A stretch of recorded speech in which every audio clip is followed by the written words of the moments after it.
Hey Soul Tribe, it's Kate and Kerry. We are so excited to have you hear this new episode. Please review and subscribe at the end. It's free and it helps us keep spreading our message to you, our awesome listener. Thanks so much and enjoy the episode. Hey guys, it's Kate and Kerry of Soulsessed Twins. Welcome to another episode. We're so excited to be here with you. I am Kate in New York. And I'm Kerry in California. We're so excited. This episode is so cool. Kate and I were looking at topics that really, interest us and things that have helped us tremendously and have a big effect on us. And just came across this really cool topic of how music really affects our lives. And, we're going to get into how it affects our bodies and all that and why it affects us so much. Yeah. And just really, we love this. Kerry actually brought it to me because we've always said like how important music is to us. It was actually hilarious over the summer, Kerry's, summer trip to New York. And we're driving home from my beach club and Taylor Swift is on. And we're both like pretty much Swifties. I mean, I'm not like die hard, but I love her. And I cool. love her music. I She's, love yeah, I love her music. I love her music and her talent. Actually, that's pretty accurate.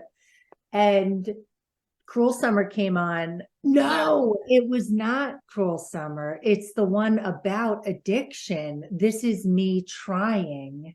And Kerry, I told Kerry about it weeks ago, but then Kerry and I listened to it together.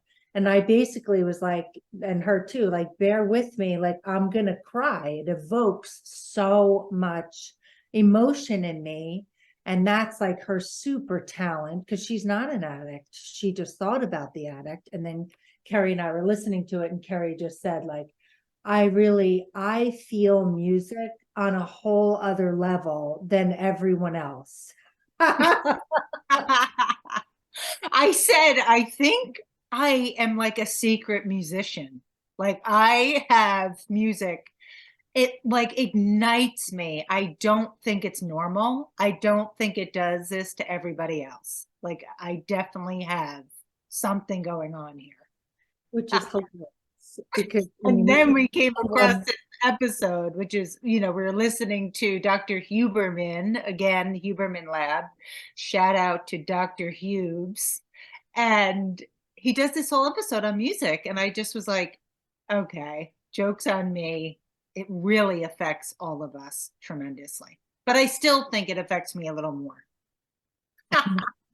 think about anybody, in a concert, and especially if you just go like look at all the Swifties at the Taylor Swift concert. I mean, they're sobbing, they're like losing their minds. And I totally get it. And this episode was so cool because it isn't only what you learn about, you're not just listening, you're not just hearing it through your ears, but it really shifts our mental and bodily state. And it, of course, differentiates of what type of music you're listening to, but certainly your favorite kind of music can really alter you and change you. And I also have massive experience with that, even just as a kid growing up. Yeah. And I mean, I'm sure, everyone listening to this and is like, yeah, we know like music is affects everybody and everyone pretty much. I don't know, not one person who says they don't like any music, but we all like it because it affects us so much. But to find out why was so interesting, like just to really hear the science behind it and hear him explain like what goes on physiologically why. I know it is. Biology, like all the chemistry behind it, like there is truth to it. And why I was saying that, just, like how it affects me so much to hear just so much validation in what was going on internally was like, oh my God, no wonder. I mean, our brain and our body just goes into it, actually becomes the music we're listening to. Like our body literally becomes an instrument. It's not just listening to it, hearing it, but it literally, our body becomes the music we're listening to, like the vibration, the whole thing, in ways that language cannot do. I love this. It's Fascinating.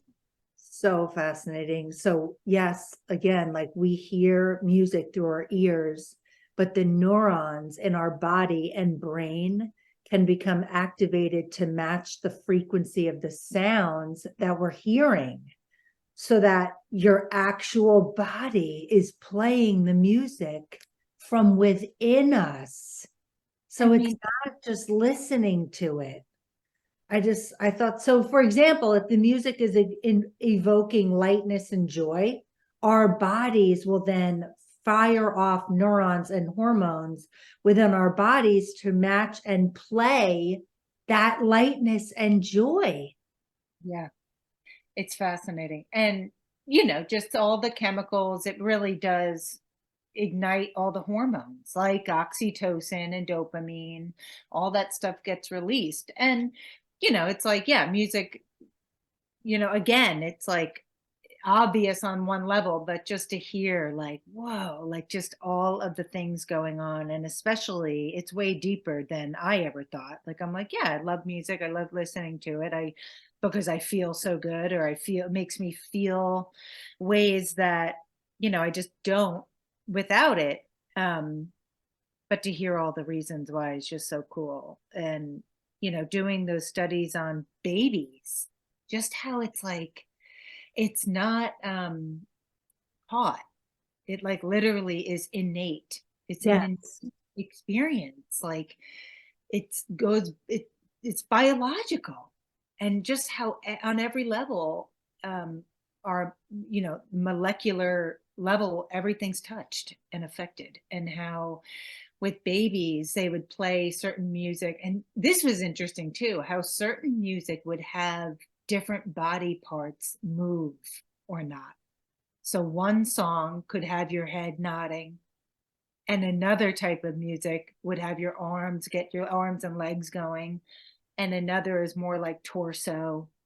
So if you can combine them all, for a dance completely, but in babies is how they saw it. It's certain music made certain body parts specifically move. That was crazy. That is crazy. That is definitely so interesting. Yeah. And the part too that I thought was so fascinating with music is that, yeah, of course, we all know that it can evoke emotion within us, but that it also gives us what that feeling is. And when you hear this, it's like, oh, yeah, it can give us empathy. So not only for, who you're thinking about, but for the musician that's actually singing the song. I mean, I've had experiences with that where, think about anything of it's a lot of times it's like the gut wrenching stuff, like I don't know why I'm thinking of like Jane's Addiction and that song. Or Chris maybe Cornell. maybe it's Blind Melon, the you just Mhm. have to change that song, where it's just this feeling of completely feeling what the singer is going through and what the singer is going and talking about. I just like put one and one together where you're saying Swifties are crying, like sobbing, and even, Bieber fans and all this stuff, because they feel so connected to the singer as if they know them through the music they've sung, is how they feel that connection with them. So it's so emotional. Because I feel like I know them. I feel like I'm inside Justin Bieber's being when I'm listening to one of his songs, or Taylor Swift, but I prefer Justin to. Do you? No, I mean to think that I'm inside his body, like he's so hot. So funny. No, but what I think too is when they're singing it, what's funny is like, yeah, sometimes I think about them, but I'm always like, wow, thank you for singing that for me. Like as if They're actually know me and are singing a song that they wrote for me. I mean, that's how connected that we feel to the musician or whatever music that we are listening to. It's really so Yeah. cool. I remember hearing Lauryn Hill's I literally was sobbing, like immediately was like, ugh! Like, which is funny because the song is about the singer reading her mind. And I'm like, you're reading mine. Like it evokes so much emotion in all this.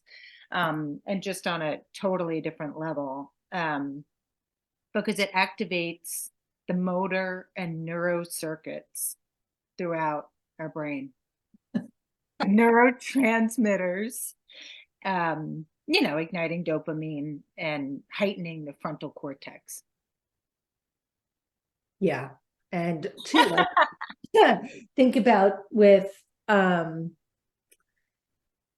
we're like watching a movie or something, and that like kind of music where it's like dun dun, and then it gets like faster and faster. It's that low drum. And so there, what Dr. Huberman was saying is that music can evoke implied intent. So how we do that, like you lead up to a scene or an intense moment, or it's talking about like a low drum and then faster frequency. It's implying aggression or war or something serious is going to happen. Yeah. I mean, it's funny because they said that like how much your brain, I forget the word he used, but just, prediction, but something else too, where it's already forecasting what's going to come next. So it can be in its heightened state. And when what comes next, you're anticipating happens, it's like, oh, just such a good reward. But if what you're thinking is going to come next, like the notes and stuff, or even the next song, if it's not, it's such like a disappointment. Isn't that funny? Like you drop off into, you don't follow that wave. And so it's just amazing what an effect it can have on your up and down. Really, too. Also, just on the body, how music, he's saying that changes our blood pressure or our resting heart rate, indicating that music can change certain health metrics. So they showed that if people listen to 10 to 30 minutes of music a day, by the way, any variation, it's just your favorite type of music. It shows that almost every one of them that listens to this music 10 to 30 minutes a day sees some sort of significant effect in the bodily physiology of people that are deliberately listening to music and nothing else, just listening to this music. Your heart rate, the benefits of your heart rate, not only when you're listening to it, then it just takes on throughout the 24 hours in a day, is the health benefits are carried through within us, like throughout, before, during, and after of listening to this music on a consistent basis. Yeah, that's why we also were really attracted to doing this episode, because it's such a great tool for helping yourself, get out of a mood or help process emotions. And it really does positively impact your mental and physical and emotional health. So if you're listening for 10-30 minutes a day, it really does alter your state of being and has an effect on the rest of the day there. I thought it was fascinating how he said, hold on, 46.5% of people listen to music to help them process sadness. That's almost 50%. 50%, 46.5% of people listen to music specifically to help them process through sadness. That's amazing.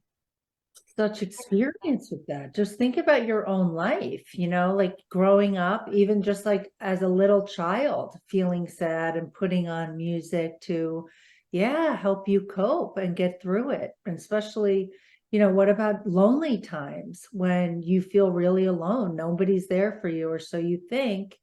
And you have music that you can go to and like play the story out, play the emotion out to get you through to that other side.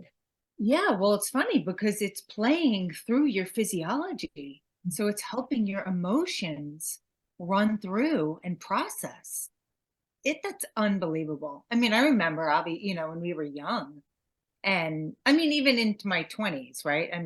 Even till today, but I'm talking about when I was really young, listening to, Kate and I would love to listen to Gloria. I mean, I was like on fire, electric, listening to that song. I loved it. And we would sit on the couch and we would rock, Oh, well, some of you watching YouTube could see. And we would do this, Gloria, Gloria. We would just blast it and just rocking on the couch together, side by side. And I mean, just be in heaven, right? Over and over on repeat, which is Yes, probably weird, but sit Indian style and rock back and forth on the couch and like, yeah, complete just in heaven, totally. Or Madonna. Oh my Madonna. God. Yeah. Or Billy Joel's Saturday night where that glass crashes. Oh Oh my, my God, right? oh, And of course, Bon Jovi and Poison and all that stuff. love our poisons.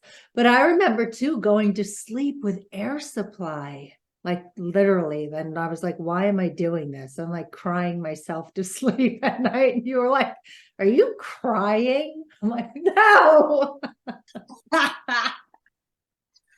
Oh my Yeah, God. I mean, I just think that's so funny. Like anyone in seventh grade, like listening to Air Supply through and through all the time, it's like something's going on there. Relating to like 50 to 60-year-old men, like with perms.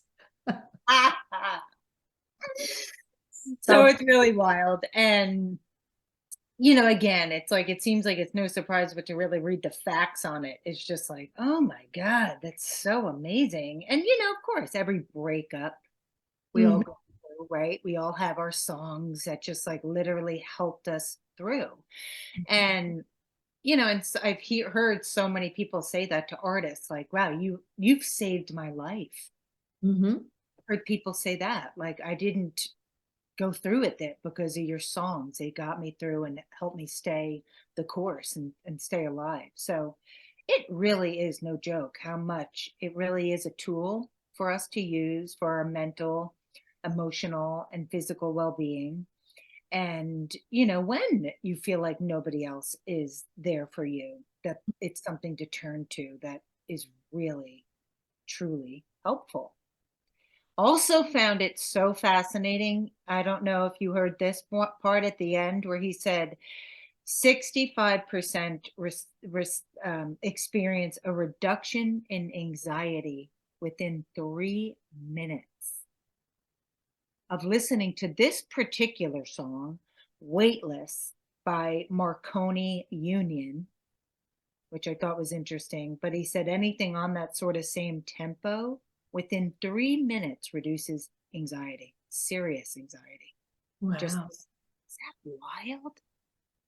I don't know. I mean, I just feel like I go to music for everything. So when I hear that, I'm like, oh, yeah. I mean, just every emotion, like even, I have it on constantly. When we renovated the house, I had audio put in the ceiling so I can have music on throughout the house, like constantly playing because it's such a soothing tool for me. It's such a healthy way to help myself get through, like, good times, bad times, anytime. What it does too, is thinking about it for me, is that sometimes we can get so wrapped up in our story of the day, of what's going on, what happened earlier, what we're thinking about is going to happen in the future.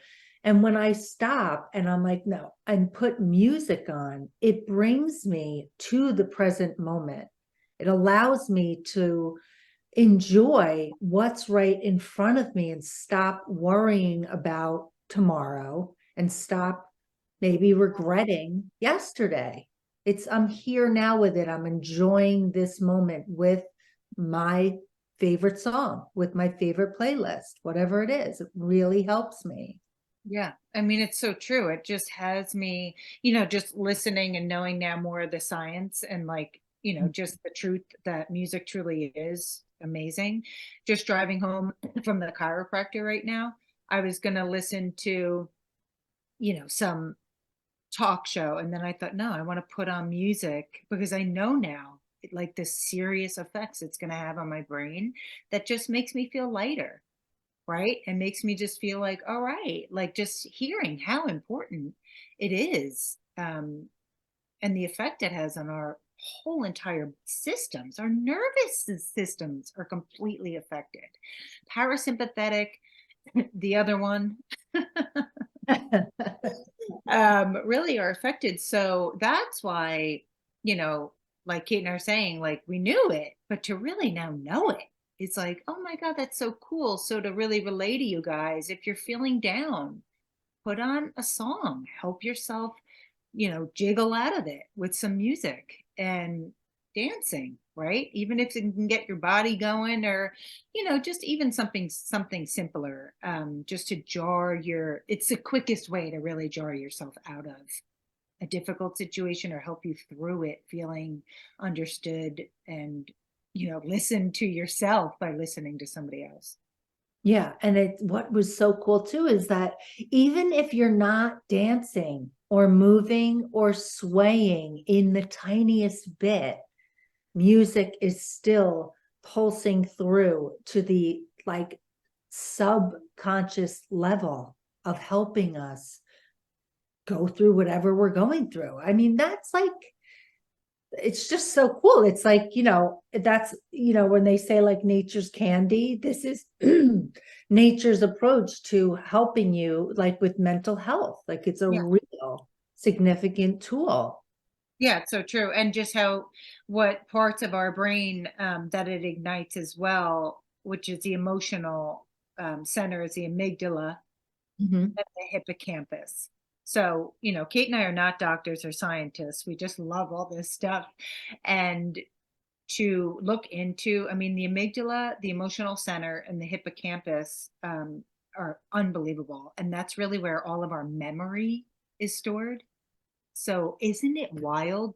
I'm so glad I remembered to say this, how you can literally hear a song and remember as if it was happening right now.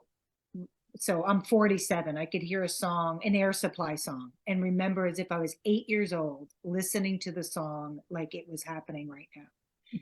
And that is really something that music can bring you right back to. And it just made me realize how people have trauma going on in their body and say, geez, that still bothers you from 40 years ago or 25 years ago. And it really shows with this scientific experience that he is relaying, how everything is truly still in the body. Mm, Memory really doesn't go away, and trauma and things that have happened to us really are stored there. mm, So here's your proof, right? You put on a song that you haven't heard in a while, and it literally reminds you of something that you have not thought of in 30 years. And there it is, right in your face. So my point is, doing the work of healing, you may think like, oh, that happened so long ago, who cares? But it's somewhat a little bothers you. It's in there. It is in our molecular structure. And to do this work that Kate and I are so passionate about, and really what our podcast is, and what our purpose is to help people feel as good as they can, shows the importance of getting in there and getting well and dealing with the problems that we have, because they don't just go away. Time mm. does not heal. The work, doing the work does. Yes. I mean, that whole slogan, I mean, time is definitely a factor of any type of healing, but yeah, it's certainly not the end all and be all. Well, yeah, time assists it when you're actually working through it. It helps get through it because it shows that time, it's just because you're burying it more and more. And you're just like somewhat forgetting about it. But it's still there. So just a plug to do the work because you're worth it. It's still bothering you. Physically, it shows up, back pain, all this stuff, or I was going to say arthritis, which is somewhat true, but that's also another area. You deserve it. Getting well, and music can help you through it as long as you're also doing the work to work it out. This was really cool about motivation. Yes. How motivation, music can help with motivation, and the circuits in the brain associated with this are the basal ganglia and the cerebellum. So the basal ganglia is associated with action initiation. So that's like the go circuits or the no-go circuits. So it's part of the brain that's associated with regulating movement. And the cerebellum is the little piece in the back of the brain. And one of its functions is to encode rhythmic timing and processing. So these two create pattern of activity in our brain that generate the sense that we can and want to move in particular ways. So it's so interesting when we listen to music, it's auditory, but it's also emotional. It also speaks to the part of the brain that makes us want to move. So it's motivating. It's motivating. Same thing, like think about the gym, right? Yeah. Like why we love music when we're working out, especially when we're listening to faster music, because it makes us more motivated to work. It makes, I mean, come on, think about like your favorite. I remember Pink, any of her songs, You and Your Hand. And when I didn't want to be doing, physical exercise, I didn't want to be exercising, and I put her on, and then I'm like, this is in my 20s. When did that song come out? It was probably, in my 20s or 30s. And going to the gym, I used to like go to the gym back then. Now it would be, even if I still hear it now, I get on my bike and I'm riding through town. Like there's something about, it's not just hearing it again through our ears, it's going and pulsing through our bodies and waking up these particular physiological parts of us, right? And even in the brain, all of it, the neurons, all of it is igniting something to get us moving. Yeah, and shooting out all hormones and chemicals, right? That really get us going.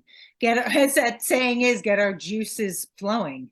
Oh, yes. And you know what I wanted to say? Like, if you're in a rut, you don't want to work out, or you don't want to do this project for work, or you don't want to do laundry, listening to this faster cadence of music before you have to do this stuff, even if it's just 10 minutes before thinking, you want to go to the gym or wanting to do laundry or having to do this project, put that motivating music on, that faster cadence music on before it, and it'll help you get motivated to do what you need to do.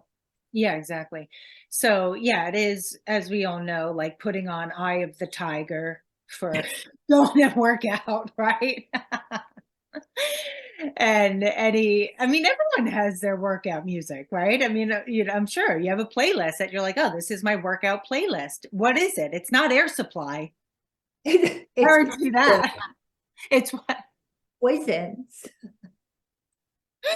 It's Poison and Mariah Carey, and it's all that. And it's funny because I was just driving home and Empire, Jay-Z and Alicia Keys in New York. And I just was like, literally, I mean, having a incredible experience. Okay.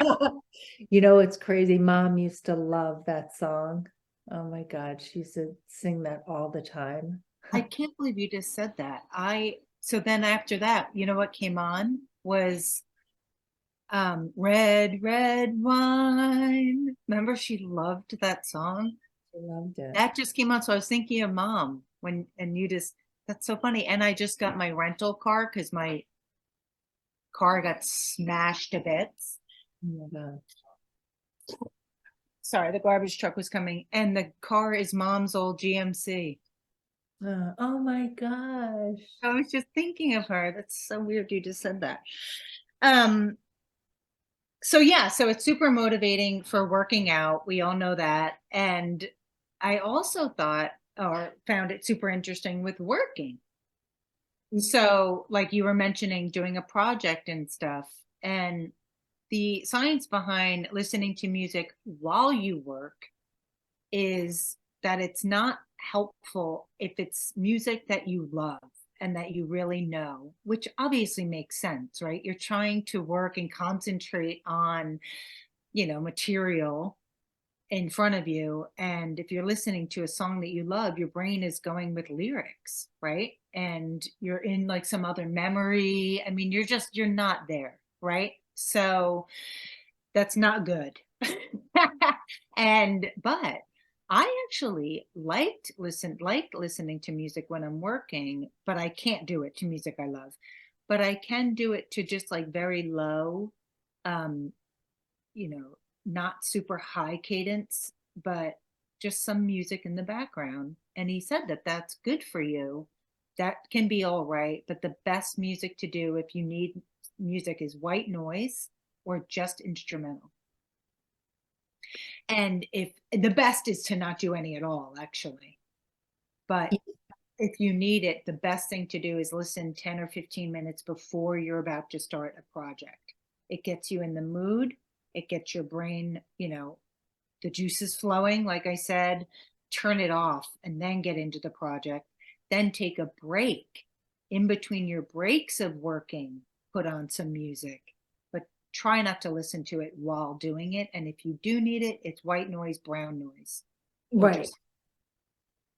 Yeah, I know. It's funny. It's like I was really interested in hearing what the science was behind that, because in my own experience, like say we're prepping and doing research for the podcast or, another project that we're working on or any type of work or real estate, transaction where I have to be focusing. That's what he was saying too. When you need that, when it's focused work, and I have music on because I always have music on. And when I really need to concentrate, I notice I have to turn it off, because he was saying that the music with lyrics is what messes you up, and exactly what you were just saying, especially your favorite music, because like you said, like we're creating these stories or memories or emotions that's competing with the work and focused, concentration that we need to get that work done. So I wanted to see, like, where do I fit into this category, this science that's coming up? And I definitely need complete silence. I haven't like ventured into the brown noises or the white noises, if you don't know what that is, because I didn't really, I assumed it was like the shh, those kind of like air sea kind of sounds, which I think it is, but Yeah, just that's white noise. Google it, or go on YouTube and listen and just type in brown noise and white noise. But I definitely need the silence when I'm really needing to focus, and instrumental noise, the no vocals is where I think a lot of people do. I think it's a lot of people go into the Mozarts and like all of that, like really fancy stuff, and can work fluidly with it. And it makes sense because as long as there's no lyric to it, it could be very beneficial. Or any like real deep connection. Like if Mozart is your jam, you can't put it on because but that's why a lot of people have like classical going. Right. Right? Just like classical. But this was interesting. When you do that, 32.5% of people experience an increased sense of concentration When with you do which one? white noise, brown noise, or just instrumental. I will try it. I mean, there's no like harm in trying. I just never have. I just feel like, especially too, because Kerry and I, we're writers. I just always need, because I get lost in 100%. my thought. Like it's such concentration that, comes to you without you, like you can't like premeditate it. It's not, Yeah, it's like you have to Well, be in the zone completely in the concentration zone. But yeah, I need silence completely when I'm doing things like that, if I'm writing or something like that. But I don't like white noise. I feel like that is so distracting to me and annoying as fuck. So, me too. It reminds me of New York City, where it's like constant, where yeah, the hum, the horns, the trucks going by, like all that noise that you're that's what brown noise is. yeah, dirty noise. That's what brown is. Oh. Um, but yeah, definitely like silence to concentrate. And like same thing though. No, I couldn't. I don't. It annoys me, classical and all that. So each their own, right? But if you're someone that needs music to do, some work and stuff, it's best without lyrics. Yep. Um, Good. What do you think, guys? Was this helpful? I mean, it's like just tying it into the whole like wellness world. Like it really is such an amazing tool. Oh my God. And even more so, just learning about this, I'm like, wow, it's really fascinating. It's really been, I mean, I just throughout my whole sobriety of just really helping me through because especially too, like in the beginning of big change, especially big emotional change, you don't know what you're feeling. You don't really know yet in the beginning stages of what you're processing and what is going on internally. So you don't want to talk about it. You don't know what to say to people. But that's why I think music was so helpful to me.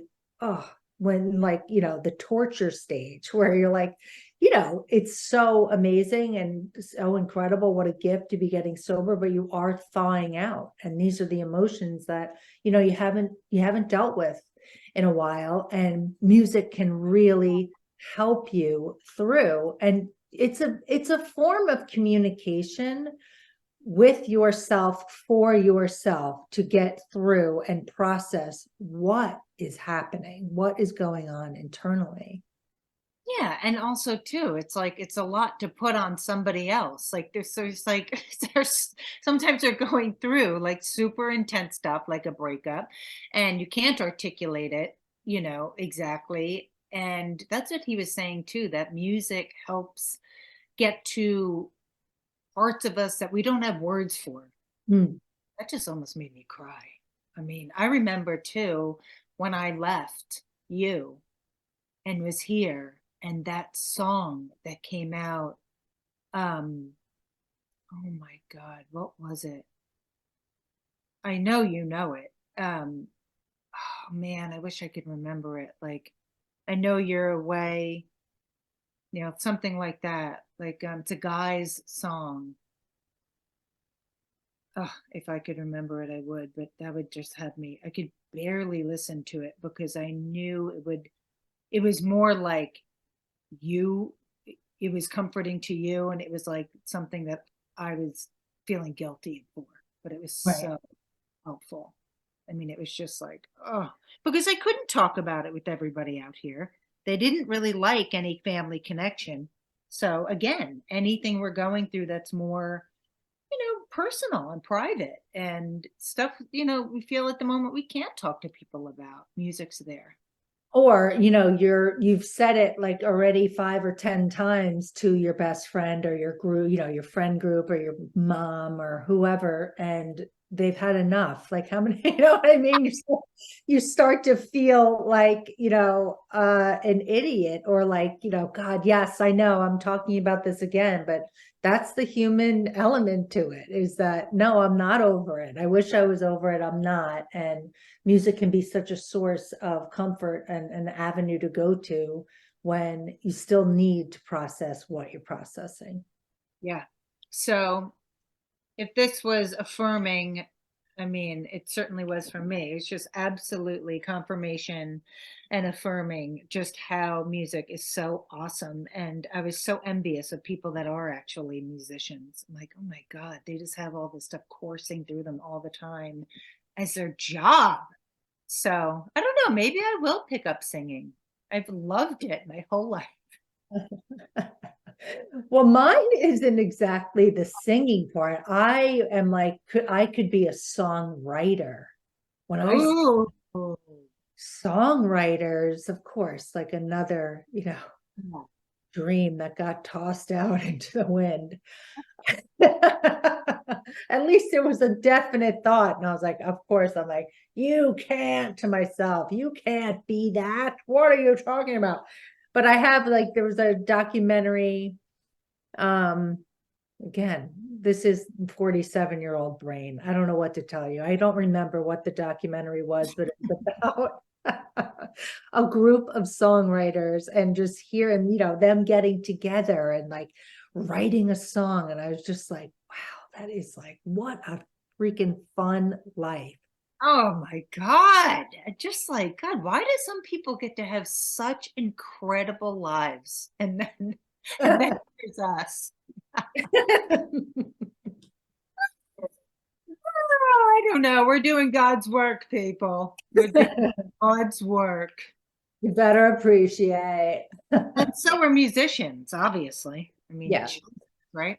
Well, we all do in our own little way. So big or small, we all affect each other. So we love you guys. Hope this is helpful.